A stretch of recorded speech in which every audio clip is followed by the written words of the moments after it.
Në një kohë kur bota përballet me sfida të mëdha të digitalizimit, të transparencës dhe të përfshirjes qytetare në vendimarrje, Shqipëria ka zgjedhur të jetë në anën e duhur të zhvillimit dhe kuvendi i përgjigjet kësaj tendence të kohës.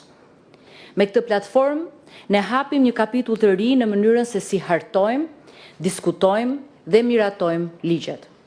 Kemi ndërtuar një mjet për modernizimin dhe digitalizimin e procesit më të rëndësishëm parlamentar, atij ligjvënës, ligjbërës, si një kontribut për avancimin dhe transformimin demokratik të shoqërisë. Nuk po miratojmë thjesht përdorimin e një teknologjie të re, por një cilësi të re të procesit legjislativ. E nënvizoj këtë sepse e-legislation është më tepër se një program kompjuterik. Është zbatimi një vizioni të ri për një proces ligjvënës më cilësor, më efektiv, më të hapur, më të aksesueshëm nga publiku dhe më të besueshëm. Po hedhim një hap të ri për të afruar qytetarët me kuvendin, për të ndërtuar ura komunikimi ndërmjet institucioneve dhe për të vendosur teknologjinë në funksion të demokracisë.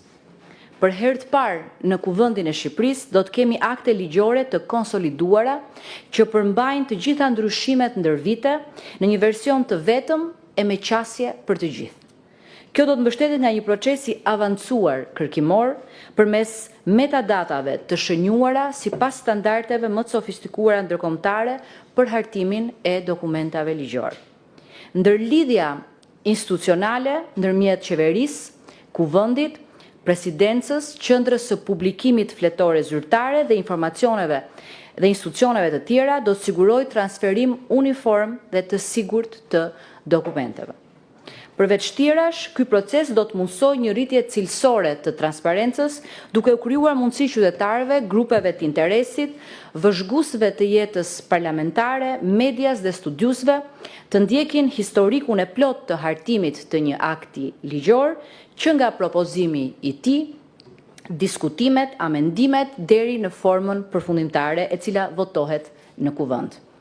Prandaj portali që lançojmë sot nuk është thjesht një mjet teknologjik, por një ndryshim thelbësor në mënyrën se si hartohet, diskutohet dhe miratohet legjislacioni në Shqipëri. Përmes këtij sistemi të ri, procesi ligjvënës përveç se më transparent, bëhet edhe më gjithëpërfshirës. Në thelb, e-legislation si një sinergji mes digitalizimit dhe demokratizimit është një ftesë për pjesëmarrje, pasi qytetari i informuar, i përfshirë dhe kontribues është baza e një demokracie funksionale. Kjo platformë, përveç qasjes informuese, u jep mundësi qytetarëve, organizatave të shoqërisë civile, grupeve të interesit, ekspertëve dhe aktorëve të tjerë të ndjekin dhe kontribojnë në procesin legjislativ nga faza e hartimit e deri në miratimin në kuvend.